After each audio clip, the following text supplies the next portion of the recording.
제 141편 다윗의 시.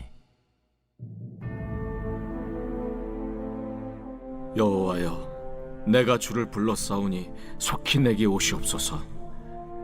내가 주께 부르짖을 때 내 음성에 귀를 기울이소서.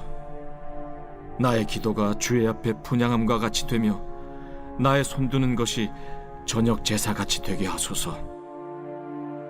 여호와여, 내 입에 파수꾼을 세우시고 내 입술의 문을 지키소서. 내 마음이 악한 일에 기울어 죄악을 행하는 자들과 함께 악을 행하지 말게 하시며 그들의 진수성찬을 먹지 말게 하소서. 의인이 나를 칠지라도 은혜로 여기며 책망할지라도 머리에 기름같이 여겨서 내 머리가 이를 거절하지 아니할지라. 그들의 재난 중에도 내가 항상 기도하리로다.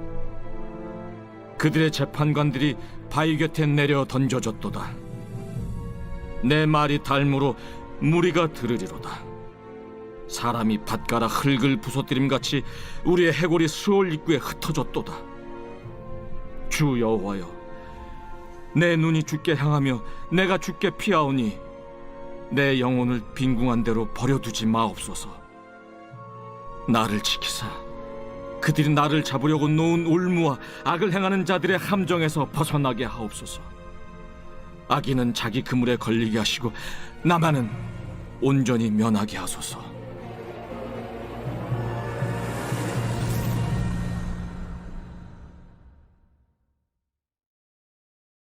매일 성경과 함께하는 아름빛교회 말씀 묵상 바이블 키트 시간입니다. 오늘은 시편 141편의 말씀입니다. 함께 말씀 살펴보겠습니다. 시편 141편은 다윗의 시로 140편처럼 개인적인 탄식의 형태를 가지고 있지만 지혜시적인 요소를 함께 담고 있는 말씀입니다.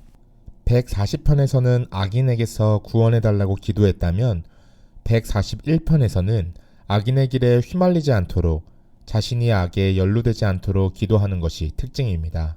시기의 정확한 배경은 알 수 없지만 시인은 분명히 절박한 위기 속에서 하나님께 자신의 마음과 입술, 삶 전체를 지켜달라고 간구하고 있습니다.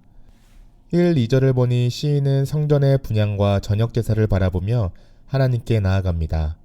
자신의 기도가 제단 위에 올라가는 향처럼 손을 들고 드리는 기도가 저녁 제사처럼 되기를 구합니다. 제사장이 정성껏 드리는 제사를 기쁘게 받으시는 하나님께서 그와 같은 마음으로 자신의 기도도 받아주시기를 간절히 소망합니다. 시인은 자기 존재 전체를 하나님께 드리는 기도로 나아가고 있습니다. 그래서 속히라는 표현을 사용하며 지금 도와주시지 않으면 안 되는 절박한 심정을 드러냅니다. 3, 4절에서 시인은 악인들의 죄악에 끌려가지 않도록 자기 입술과 마음의 보호를 구합니다. 여호와여, 내 입에 파수꾼을 세우시고 내 입술의 문을 지키소서라고 기도합니다. 이스라엘의 지혜자들은 혀와 말의 위험성을 잘 알고 있었고 잠언은 죽고 사는 것이 혀의 권세에 달렸다고 말합니다. 시인 역시 악인들이 거짓과 음해와 살인까지도 말로 시작한다는 사실을 잘 알고 있었기에 먼저 자기 입술을 지키게 해달라고 기도합니다. 이어서 그는 자신의 마음이 악한 일과 악을 행하는 사람들의 달콤한 재앙과 진수성찬에 기울어지지 않게 해달라고 구합니다. 악한 일은 행동뿐만 아니라 악한 말을 포함하는 폭넓은 개념입니다. 시인은 악한 말이 결국 악한 행동으로 이어지는 것을 알기에 마음의 중심에서부터 악에 휘말리지 않도록 도우심을 구합니다. 스스로를 과신하지 않고 유혹의 현실을 인정하면서 하나님께 도움을 구하는 겸손함이 바로 유혹을 이겨내는 힘이 됨을 보여줍니다. 5절과 6절에서 시인은 악인의 달콤한 말과 잔치 대신 의인의 책망을 은혜로 받겠다고 고백합니다.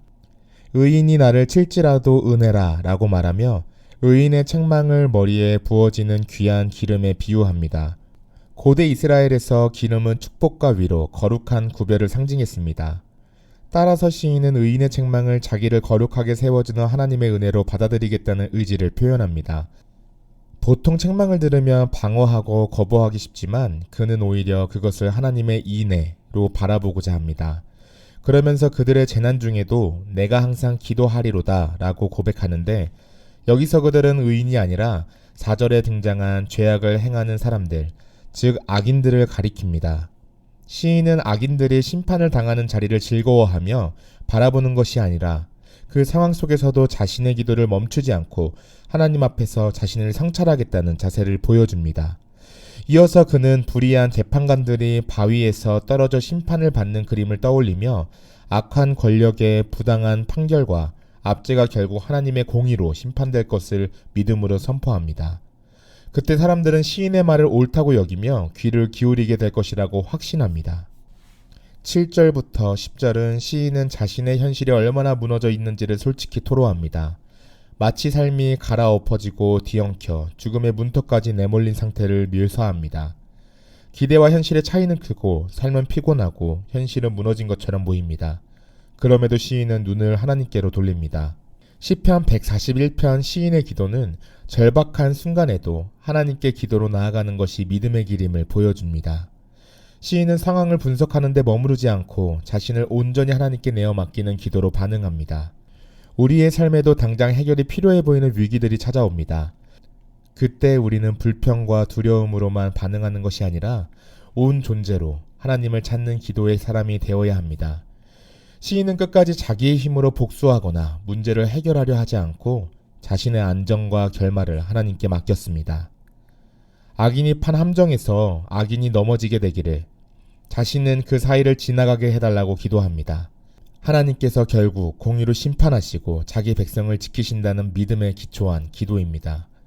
히브리서 11장에 나오는 믿음의 선진들도 이 땅에서 모든 것을 이해하지 못한 채 고난을 통과했지만 최종적인 해석과 결말이 하나님의 손에 있음을 믿고 살았습니다. 성도는 기도하는 것까지가 우리의 몫입니다. 왕 대신 하나님께서 하나님의 때에 하나님의 뜻을 하나님의 방식으로 이루십니다.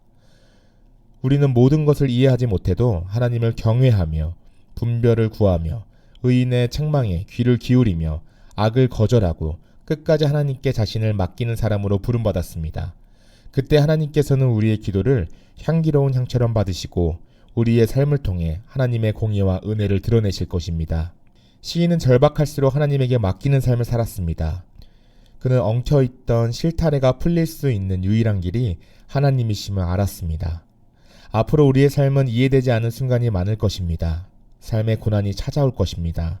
그때마다 당황하지 말고 더욱 주님께 달라붙어 기도하고 의지하는 삶을 살아내는 귀한 성도님들 되시길 축복합니다.